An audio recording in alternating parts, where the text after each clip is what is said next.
Más sangre, más sed de sangre de niños. ¿O cómo explicar que Arabia Saudí sigue bombardeando pequeños que vuelan por los aires en pedazos? Y todo esto gracias a sus bombas y gracias al apoyo que Donald Trump le da a la monarquía saudí. Y además no hay prudencia de nadie en ninguna de las partes. La violencia le gana al diálogo y la furia al entendimiento. El único lenguaje que se escucha entre Arabia Saudí y Yemen es el sonido del misil y la percusión de la explosión. Usted lo oyó al principio. La prueba es que ya entramos casi al año sexto, vamos a cumplir 5 y la sangre continúa. ¿Por qué? Soy Roberto de la Madrid y esto detrás de la razón. هذه الغارة العدوان السعودي الأمريكي على عدة منازل مواطنين أكثر من 30 جثة. مولع 1 2 3 بنات وأمهن. هذا من ضحايا العدوان. 2 تحت البطاني. الله.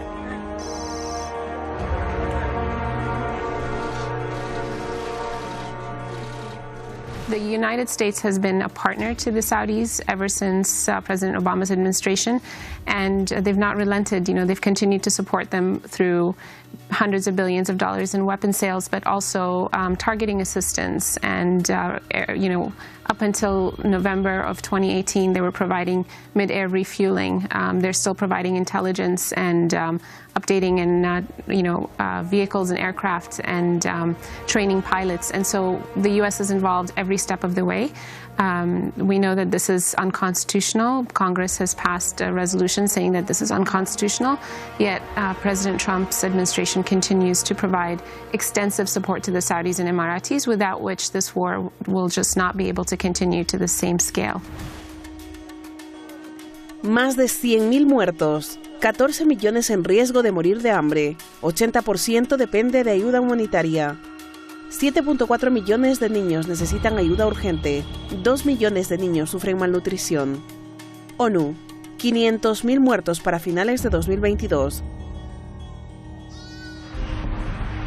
No obstante, el movimiento popular Ansarullah de Yemen cada vez está mejor armado y con tecnología militar más avanzada.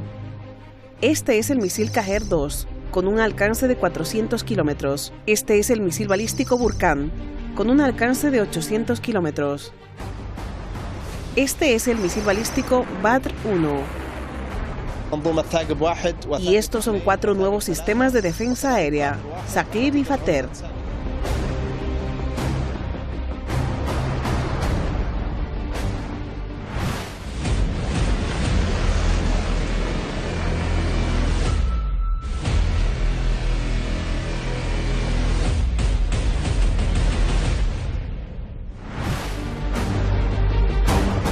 En los últimos días, el movimiento popular Ansarullah informó que derribó un Casta Tornado de Arabia Saudí.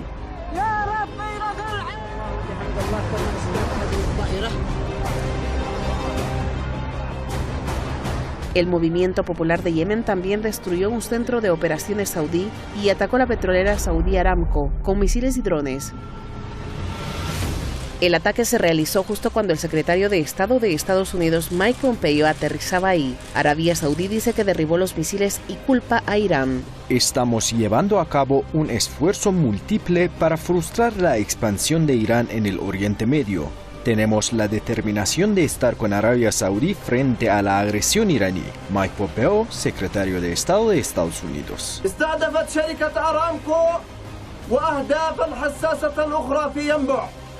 وقد أصابت أهدافها بدقة عالية بفضل الله ويأتي هذا الاستهداف في إطار الرد الطبيعي والمشروع على جرائم العدوان والتي كان آخرها جريمة الجو. La guerra continúa. Ya son 5 años.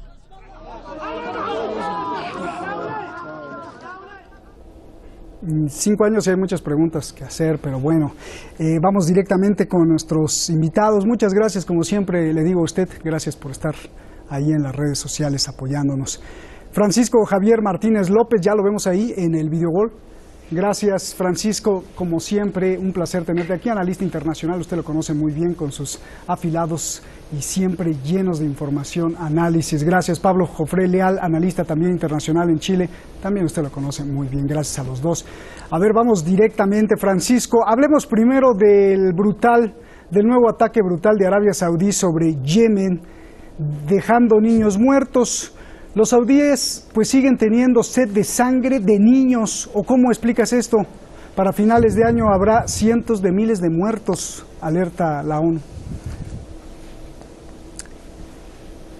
Buenas tardes, Pablo, buenas tardes, Roberto, buenas tardes, audiencia. La banalización del mal, la indiferencia moral ante el dolor ajeno es flagrante en la guerra de Yemen y en los ataques de la coalición internacional cada vez más fracturada, cada vez más aislada, y se remite solo a Arabia Saudita y al apoyo de los Estados Unidos. Porque es una vez más que ataques aéreos ilegales que han ido afectando desde el 26 de marzo del 2015 a hogares, a mercados, a escuelas, a hospitales, a mezquitas. Recordemos, por ejemplo, en el 2018 hasta una boda hubo 22 muertos, de los cuales hubo 8 niños, o el autobús lleno de niños también bombardeados por la aviación genocida del príncipe Mohammed bin Salman. Todo esto responde a una banalización del mal e incluso a una ocultación de pruebas, porque estoy pensando en un primer informe que hizo el antecesor del secretario general de la ONU anterior, Ban Ki-moon. Reveló él que en un informe de la ONU de 2 de junio del 2016, debido a las matanzas y a la utilización de niños que se estaba haciendo a través de la coalición liderada por Arabia Saudita, en este informe tuvo que pararlo por presiones de algunos miembros, en este caso de Arabia Saudí, del Consejo de Cooperación de Estados Árabes del Golfo, junto con Emiratos Árabes en aquel entonces, y también de algún miembro de la Organización para la Cooperación Islámica, en este caso Arabia Saudí, evidentemente también, porque se puso a Arabia Saudita como uno de los países en la lista de violadores de los derechos del niño. Pues desde entonces hasta aquí no se ha hecho nada para frenar esta sangría y este infanticidio permanente. Bien. Pablo, el ejército de Yemen, apoyado por el movimiento popular Ansarullah de Yemen, cada vez está más y mejor armado, misiles de alta tecnología y muchas otras cosas más. Viendo esta carrera que tienen, yo te pregunto en el tiempo, ¿cuándo Yemen podrá pues tener todo lo que necesita para vencer a Arabia Saudí? Roberto, un gran saludo y saludo también a Francisco y a los televidentes. Bueno, frente a tu pregunta, uno podría pensar que es cuestión de tiempo, ¿no? Porque desde marzo del año 2015, cuando comienza la agresión contra Yemen por parte de Arabia Saudí principalmente, bajo un manto de cierta coalición internacional y bajo el aval y el apoyo norteamericano, se pensaba que era coser y cantar, llegar, destruir a Yemen, reinstalar nuevamente al gobierno títere de Arabia Saudí y en definitiva derrotar al movimiento Ansarullah, derrotar a las fuerzas de resistencia y tener a Yemen como un gobierno, como un estado títere en el sur de Arabia Saudí.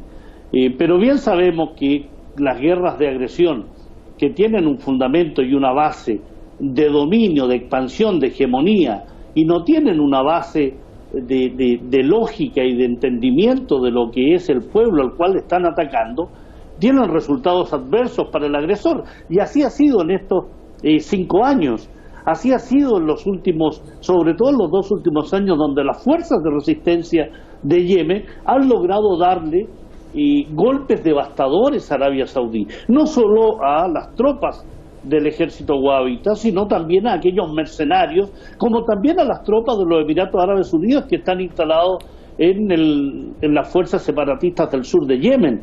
Por tanto, hay una suerte de correlato de agresión, de respuestas, y donde las respuestas del movimiento de resistencia cada vez son más potentes a territorio saudí, a las fuerzas saudí, a refinerías, a estaciones e instalaciones militares, navales, aéreas, terrestres, y eso indica que la potencia militar que va adquiriendo Yemen, incluso con misiles de largo alcance de la denominación Solfacar, aviones no tripulados, drones de fabricación propia. Pero si no tienen para comer, ¿cómo le hacen, Pablo?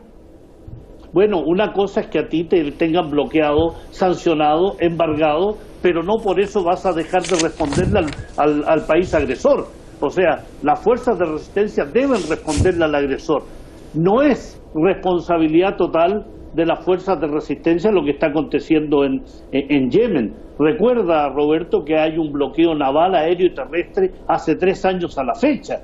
Por tanto, tú no puedes simplemente decir, ya que estoy bloqueado, ya que estoy sancionado, ya que estoy embargado, me rindo y que sea lo que Dios quiera. Hay una resistencia y hay que ocupar los elementos y la tecnología propia que están teniendo Yemen. Lo triste es precisamente que se tenga que utilizar la tecnología, los avances científicos, la inteligencia nacional para la defensa frente a una agresión en lugar del desarrollo del país. Eso es lo triste, lo penoso, pero indudablemente estamos en presencia del ejercicio de una resistencia legal y necesaria. Bien. A ver, Francisco, tenías una réplica y yo también te digo, bueno, ¿qué significado, qué lectura haces, qué significado tiene que el movimiento popular Ansarullah, que apoya al ejército de Yemen, pues tenga armas, por ejemplo, para derribar un avión caza, atacar instalaciones a la superpetrolera Aramco, misiles y todo esto? Por favor. Pues para responder en segundo lugar y rápido también a tu pregunta, primero diré la precisión que quería decir. Yemen es una de las naciones más pobres del planeta, es refugio además de Al-Qaeda en la zona de Hadramut, donde Arabia Saudita y entonces Emiratos Árabes estaban coaligados o con acuerdos con Al-Qaeda en Yemen para poder atacar a lo que era la rebelión popular de los hutíes. Pero es que la realidad es que el índice de desarrollo humano también, que mide la esperanza de vida, mide la educación, mide el nivel de vida, es uno de los más bajos, el 168 de 188 países. ¿Qué es lo que pasa? Que para el tema de armas, ahí sí que no hay restricciones ni por un lado, evidentemente que yo tengo aquí hasta copia de los contratos que se están vendiendo a través de sociedades pantallas norteamericanas como Alliant Technosystems, que los compran los Estados Unidos a fabricantes de armas en Serbia o en Bulgaria y van vía Belgrado y Kabul y caen en manos de la coalición y por supuesto las armas de Arabia Saudita, que es el primer comprador de armas del mundo de esa zona. Además, pero es que también Irán supuestamente están los misiles guiados antitanques rusos Kornet y los misiles tierra-aire a través de un pequeño buque de carga también han sido proporcionados a los hutíes. Yo lo que me preocupa es que ya basta ya de guerras, basta ya de esta sangría que se tienen que dar cuenta cómo se fue retirando y se ha retirado Emiratos Árabes Unidos viendo que no podían contra la rebelión popular hutí. Estoy pensando en la declaración del 10 de noviembre del año pasado, el ministro de Asuntos Exteriores de Emiratos Árabes Unidos, que dijo: los hutíes son parte de la sociedad yemení y deberían tener un papel en el futuro de Yemen. Nadie en su sano juicio puede creer que una sola facción puede gobernar en este país, que es un país compuesto de 2 países y además tribal y sin una ley común. Es momento de constituir una mesa, por supuesto, sin el títere presidente en el exilio y de la misma manera que se ha retirado Emiratos Árabes Unidos, de la misma manera que de la coalición se retiraron también Sudán por los cambios que hubo en abril del año pasado contra el presidente Omar al-Bashir y se retiraron 10.000 soldados y sobre todo la respuesta de los ataques hutíes contra las instalaciones de Aramco y el costosísimo y desgaste que está teniendo Arabia Saudita en esa zona, llega ya el momento de decir basta y que se tiene que contar con un sistema, si se quiere, o de 2 países o un sistema federal, porque el norte y el sur siguen estando presentes como diferencias en Yemen, y nadie puede pensar en su sano juicio que una sola facción podría gobernar unilateralmente. Bien. A ver, Pablo, ¿Por qué Donald Trump está tan interesado en Arabia Saudí? ¿Por qué Donald Trump incluso desafía al Congreso de su país, de Estados Unidos? ¿Por qué Donald Trump sigue apoyando a pesar de que el Congreso aprobó una ley para que ya no se apoyara a Arabia Saudí en esta guerra contra Yemen? Pero Donald Trump, pues ahí sigue, ¿no? Es muy interesante tu pregunta, Roberto, porque da cuenta de cuáles son los poderes fácticos que están detrás de Donald Trump. Pompeo llegó a Arabia Saudí el miércoles pasado, supuestamente para discutir la seguridad regional, los derechos humanos e Irán. Esos eran los temas centrales. Esa es la tapadera más bien, Roberto. Por lo real es que Mike Pompeo acude, y con ello Donald Trump acude en representación, ¿no?, con este personaje, en representación del complejo militar industrial, para vender miles de millones de dólares en armas a la monarquía wahhabí, como lo hizo en mayo del año 2017. El primer viaje que hace Donald Trump fuera de Estados Unidos es precisamente Israel, va a donde la entidad sionista, luego está en Arabia Saudí y vende 110.000 millones de dólares en armas, y de pasada vende otros 50.000 a otras monarquías ribereñas del Golfo Pérsico. Por tanto, hay aquí un papel que cumple Pompeo por encargo de Donald Trump y por ende en el lobby que representa el complejo militar industrial en los gobiernos norteamericanos para seguir vendiendo armas a esta monarquía saudí. Une a eso el lobby sionista en Estados Unidos y el papel que cumple Israel en la alianza con Estados Unidos para refrendar la desestabilización de la República Islámica de Irán y al mismo tiempo impedir la autodeterminación del pueblo palestino, seguir agrediendo a Siria, seguir agrediendo a Irak. Hay un papel que es refrendado por esta acción de Pompeo en Arabia Saudí que responde a los avales, los intereses y el lobby del complejo militar industrial, del lobby sionista, que es en definitiva quien marca la política exterior norteamericana. Estados Unidos, a través de Trump, a través de Pompeo en este caso, simplemente son mandaderos, mensajeros de estos dos lobbies multimillonarios, políticamente importantes y fundamentales dentro de la política exterior norteamericana. El interés, por tanto, de Trump es mantener esta alianza incondicional con Israel y con Arabia Saudí, porque los objetivos ulteriores indudablemente tienen que ver con la República Islámica de Irán, tienen que ver con impedir el avance hacia Occidente de la Federación Rusa y al mismo tiempo mantener una hegemonía que poco a poco se les ha ido desmoronando a través de acuerdos, alianzas, comercios que están estableciendo la Federación Rusa, la República Islámica de Irán, Turquía, la India, etcétera, etcétera, etcétera. Hay, por tanto, razones políticas, comerciales y geopolíticas indudables que hacen que Trump no quiera ceder, a pesar de los resquemores, a pesar de las críticas a nivel de Congreso y a nivel de la casta política estadounidense. Bien. Francisco, ¿por qué lo que le preguntaba a Pablo, por qué está tan interesado Donald Trump, que hasta Mike Pompeo pues lo mandó ahí, acaba de irse de Arabia Saudí? Yo te pregunto, ¿se podría uno imaginar un mapa virtual, por ejemplo, de la región, en donde unamos varios puntos para suponer esta hipótesis? Por ejemplo, siempre destacan los yacimientos de hidrocarburos. Entonces yo te preguntaría, ¿podría haber cierta relación entre Estados Unidos, Arabia Saudí, el grupo terrorista Daesh y la explotación, por ejemplo, de pozos petroleros en Siria que se está haciendo y quizá ahora hasta Libia? A ver. Totalmente de acuerdo. Hay una relación directa entre terrorismo y petróleo, son dos caras de la misma moneda. ¿Por qué digo esto? Hay una relación entre Aramco, Trump e ISIS, por supuesto Al-Qaeda, no solo en Siria, no solo en Irak. Estoy pensando que la propia compañía saudí Aramco no deja de ser una, desde que se instituyó ese régimen bastardo sobre los santos lugares de la Casa Saud frente a los sheriff o jeques normales que tenían que haber sido los hachemitas desde los años 30, desde ahí se ha ido produciendo, porque no olvidemos que ya hubo una primera guerra de intento de expansión de Arabia unificada bajo el reino de Arabia Saudita, Casa Saud, y hubo una guerra en el año 34 contra Yemen, que terminó con el Tratado de Taif.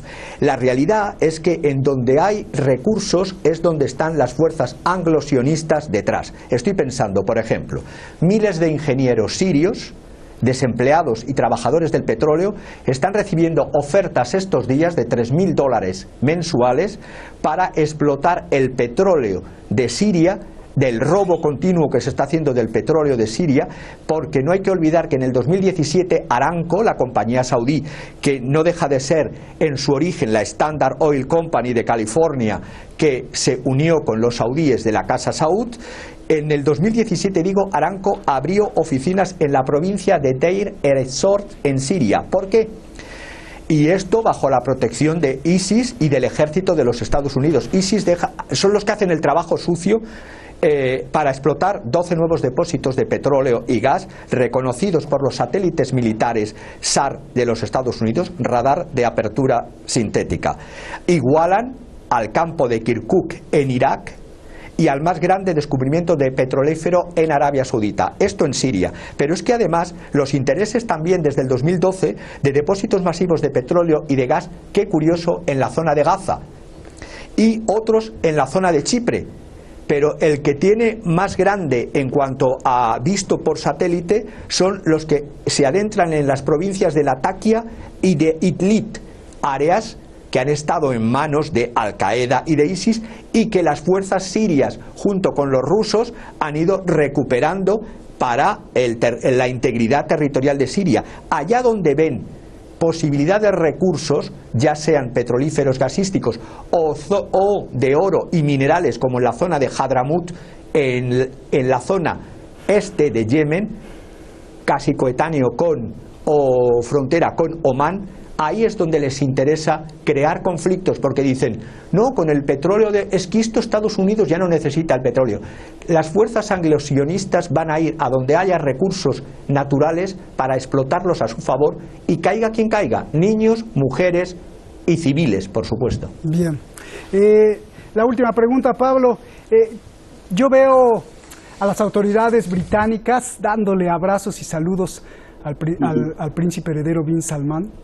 Veo a Donald Trump saludarlo también, veo a Macron, veo a Angela Merkel, incluso ahí en las reuniones del G20, veo a Vladimir Putin dándole abrazos, veo a Xi Jinping también, a Bin Salman, al príncipe heredero de Arabia Saudí. Yo te pregunto, ¿qué pasaría si el Consejo de Seguridad de la ONU, los 5 países que mencioné, pues les importara la vida de estos niños, miles de mujeres muertas ahí en Yemen, se unieran los 5 y dijeran, ya, hasta aquí basta? Pero más bien la pregunta es, parece que a nadie le interesa que este conflicto se termine. Claro que no les importa, Roberto, pues como lo dijo Donald Trump en alguna ocasión, ¿no? Mientras la vaca lechera siga dando leche, no va a ser sacrificada en el altar de las grandes potencias. Esta vaca lechera que se llama Arabia Saudí, que es capaz de gastar 110.000 millones de dólares en un tris, indudablemente sirve para la industria de armamentos de Gran Bretaña, de España, Francisco, que sirve para la industria de armamentos de Estados Unidos, cómo no, el complejo militar industrial. ¿Qué sería de la economía norteamericana si no tuviera las guerras que desata a través del mundo? Indudablemente los abrazos de Trump, de Merkel, de todos los que has mencionado, reflejan la hipocresía del Consejo de Seguridad de las Naciones Unidas. Porque la propia UNICEF, que es un organismo dependiente de la ONU, ha establecido que son los niños quienes siguen soportando la mayor carga de muerte y de heridos y de desnutrición y de crisis humanitaria en Yemen. La UNICEF, que es este organismo de la ONU, no despierta los sentimientos de los miembros del Consejo de Seguridad, enfrascados más bien en palmotearse la espalda, en tener guerras comerciales para después volver a renegociar, establecer el dominio del mundo de una forma distinta como anteriormente se establecía, pero dominarla al fin y al cabo, impedir la democratización del Consejo de Seguridad. Simplemente no le interesa los niños de Yemen, no le interesa Yemen, no le interesa este país, el más pobre del mundo árabe, no les interesa mientras las vacas lecheras que compran armas, que permiten el funcionamiento y este engranaje de la industria militar siga proporcionando los miles, los cientos de miles de millones de dólares Bien. que permiten el estándar de vida de las potencias que tú has mencionado. Muchísimas gracias, gracias a los dos, buenas noches. Vámonos ya. En este mar de sangre, violencia, mucha fuerza y valentía, pero poco corazón. Le recomiendo que vea, y si ya lo vio, vuélvalo a ver, el documental, mi documental favorito, La marcha de los pingüinos, del director Luc Jacquet.